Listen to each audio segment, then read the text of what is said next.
In Conversation with Terry Shepard, award-winning broadcaster, narrator, and author.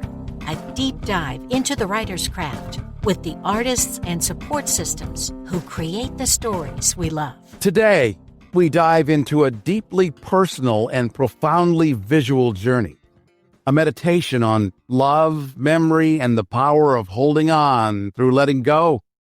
Our guest is acclaimed photographer and author Stacy Bass, whose new book, Lightkeeper, a memoir through the lens of love and loss, is as luminous as the title suggests. In this evocative memoir, Stacy blends stunning photography with heartfelt prose to chronicle the loss of her parents. First, her father in a tragic seaplane accident in 1995, and years later, her mother to pancreatic cancer. What began as an instinctive act of grief, gathering images, writing through pain, became something larger, a portrait of resilience, a celebration of legacy, and a reminder that photographs can be more than memories. They can be light itself. Stacy Bass, it is great to be with you. I'm so glad you're here. Oh, thank you so much for having me. I have to say that introduction was so poetic. I'm touched by what you said. And the combination of what you said and your fabulous radio voice, or I should say podcast voice, was a winning combination. Thank you for the kind words. It's very kind of you to say that. Yeah. When did you get your first camera? Oh, gosh. I've always been a photographer, but I don't know that I was ever thinking that it would become a profession. So my father was a photographer, just someone who was interested and it had lots of equipment and liked to get new cameras and new lenses, but wasn't especially adept at it. And I think that as a result, cameras were just around all the time.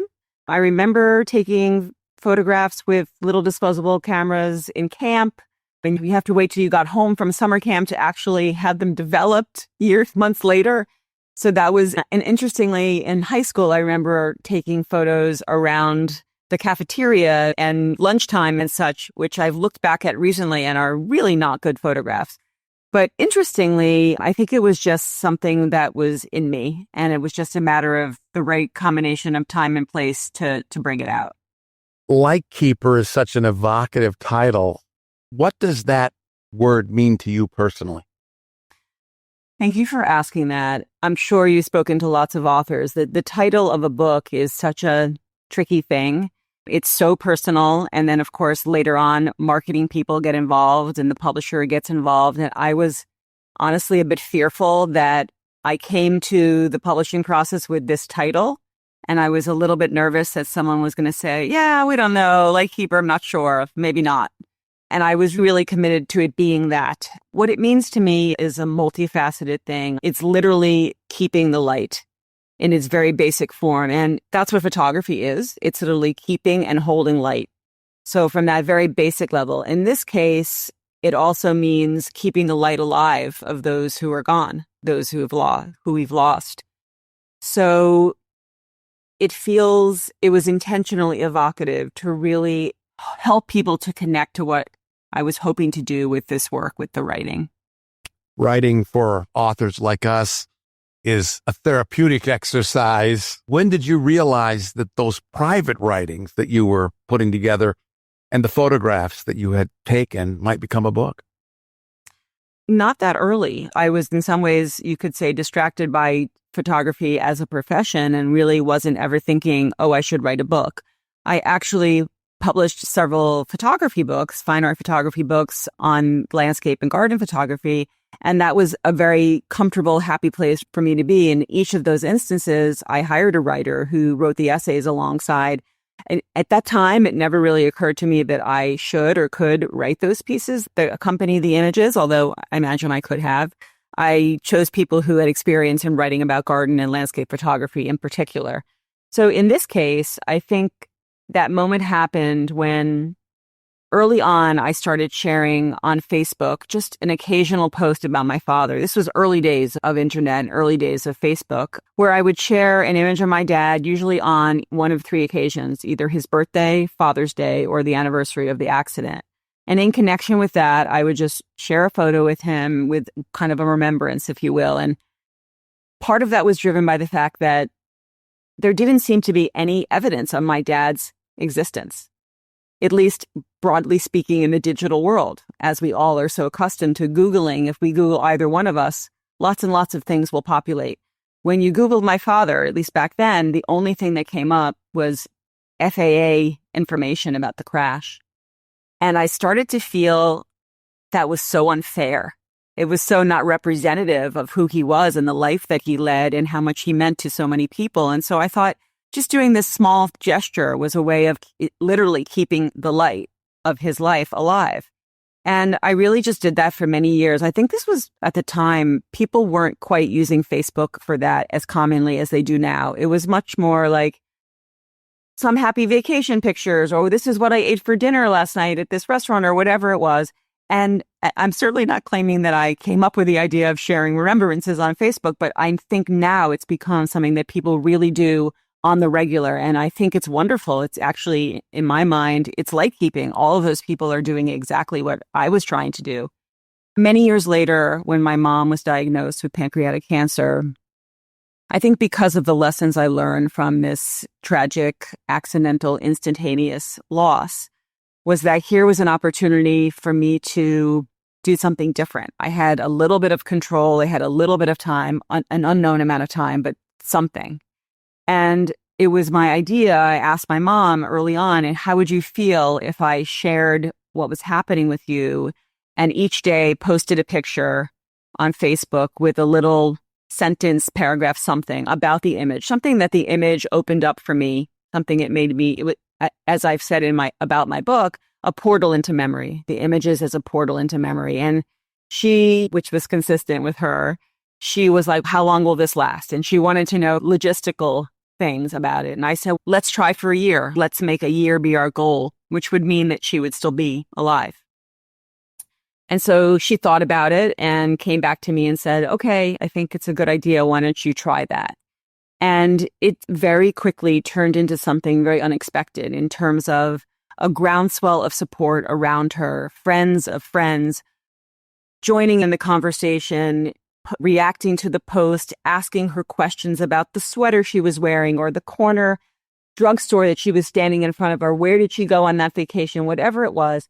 And I think that it was unbelievably moving to see how uplifted she was during this horrific time in her life where she was battling cancer and dealing with chemotherapy and all of the stuff that goes along with that, to have this engagement from sometimes strangers, sometimes not, but sometimes strangers asking her questions and engaging her in conversation. And so much so that if she woke up in the morning and the post had not appeared in front of her on her computer screen, she would, where's my post? She was so wanting that post and really looking forward to it. And also, I would say, curious about what I would choose and what I would say.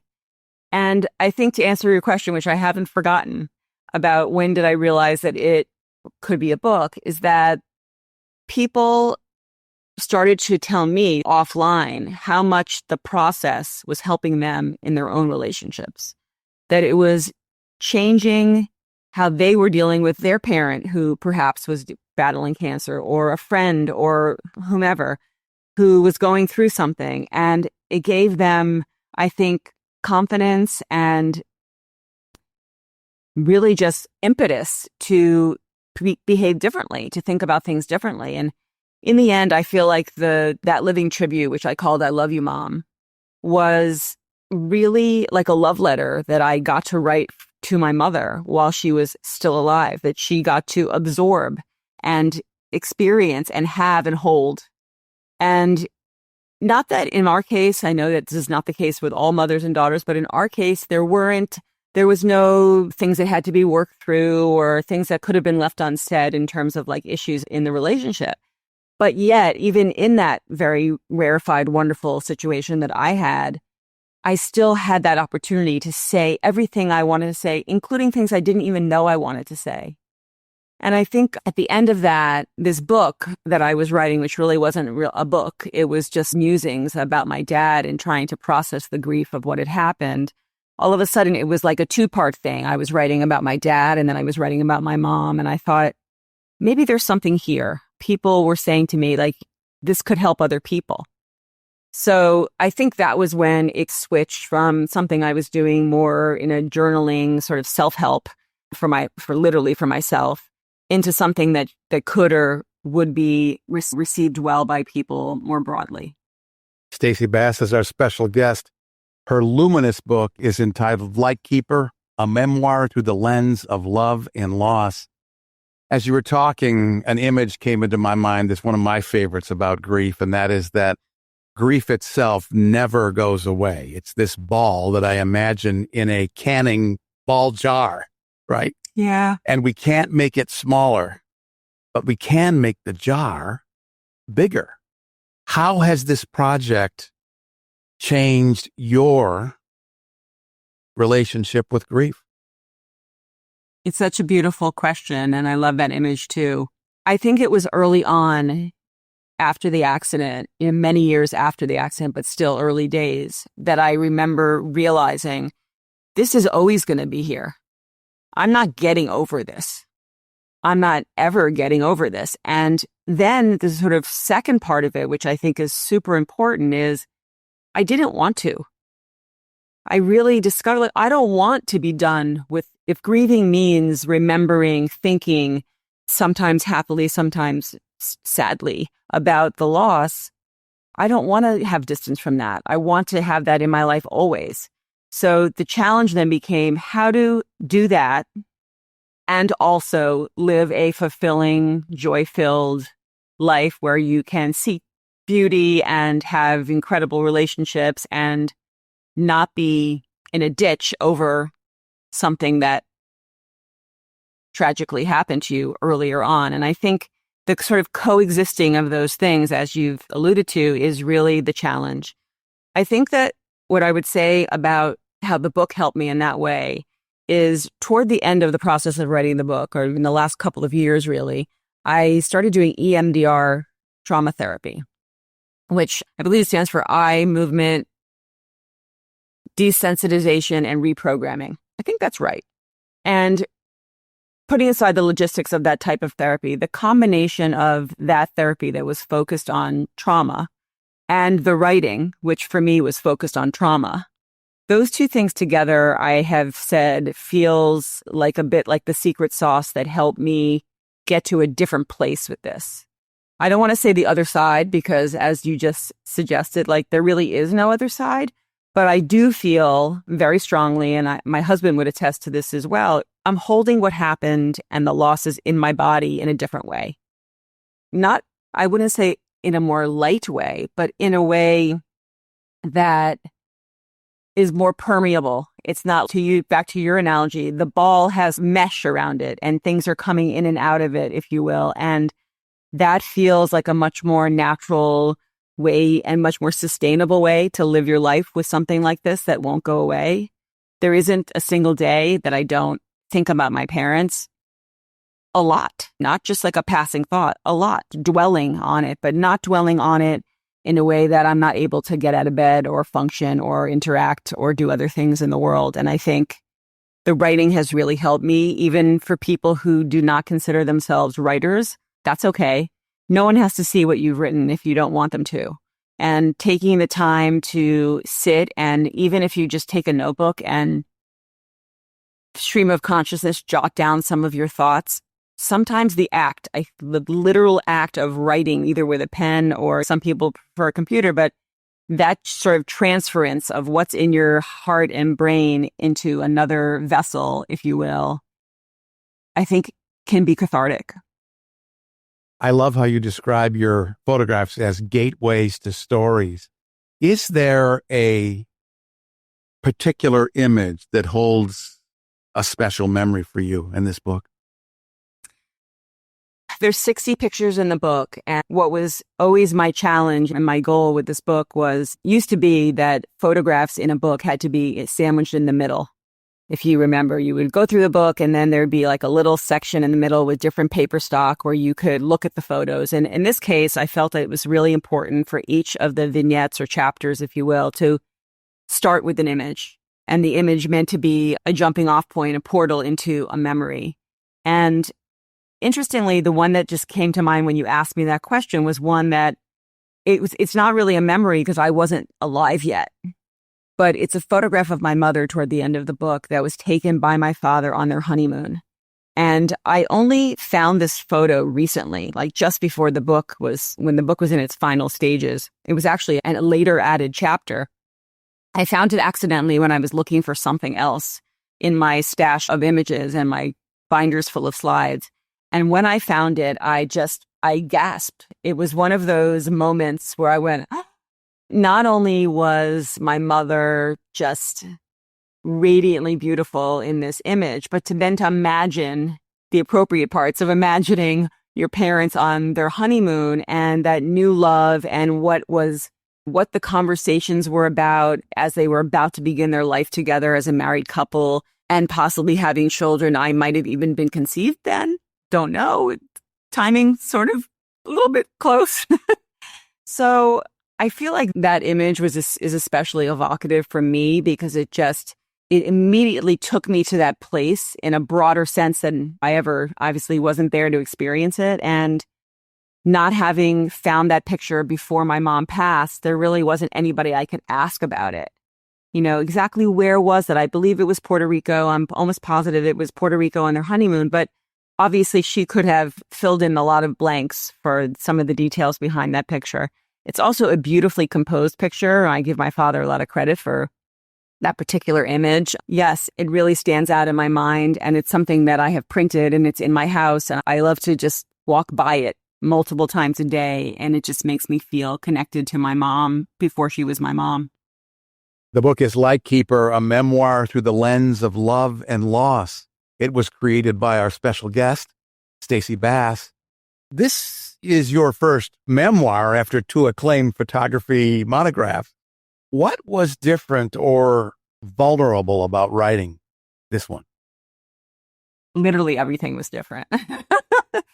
There are almost no similarities other than, for me as a visualist, being very interested in the tactile parts of the book and the paper stock and how the photography was produced and the cover art, all of that.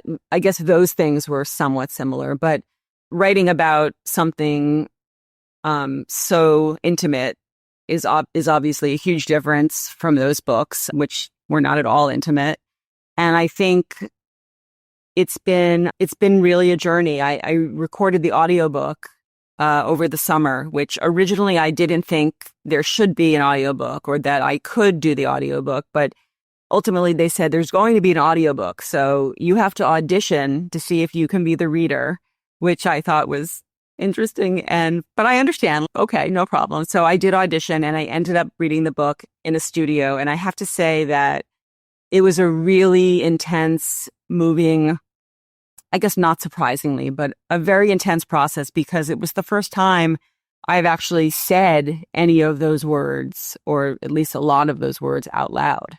In particular, details about the accident. I've obviously thought them and written them in various forms, but never actually said some of those words. And it was rough. It was really hard to do, but yet so important. It feels like just sort of another level of life keeping, and to be able to tell the story in my own voice and to know that one day in the future, even though my kids and grandkids have the book and will have the book forever, they could, if they wanted to, listen to me tell it in my voice. And I know that's something with each of my parents. I craved to have access to their voice because over time you lose some of the details. And because my father died before the iPhone, there really is no video footage of my dad speaking.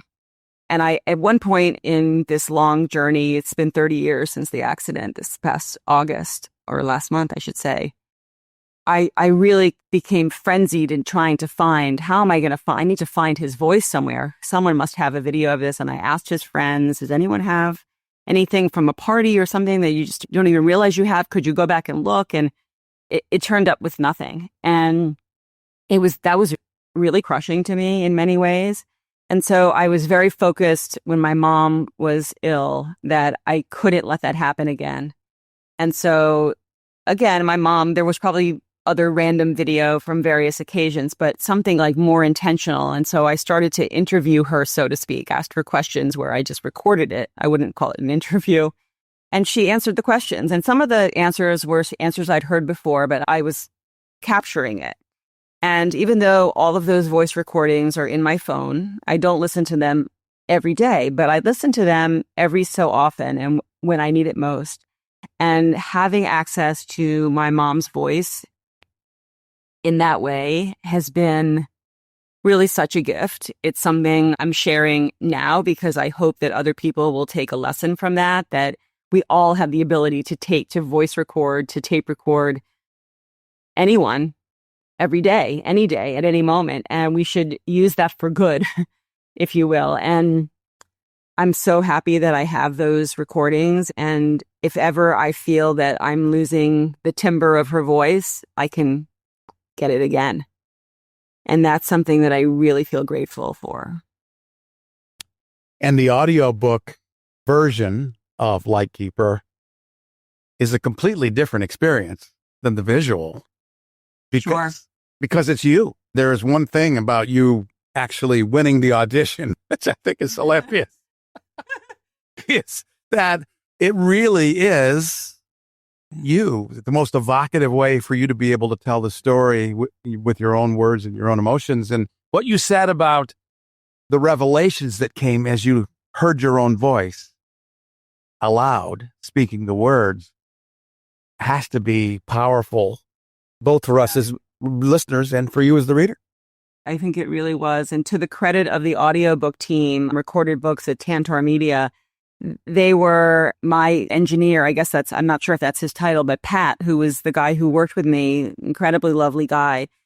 He made it okay for me to tell the story without worrying about if my voice was going to break, if I was going to get upset at any point. He said, just do it however it's coming to you. And the only time I think they re-recorded or had me re-record a sentence where my voice was cracking from loss was if it was inaudible. If the words became inaudible, that would be a reason to re-record it. But otherwise, they let it be as it felt. And I think that's really authentic. And I applaud them for not wanting to perfect it in that way.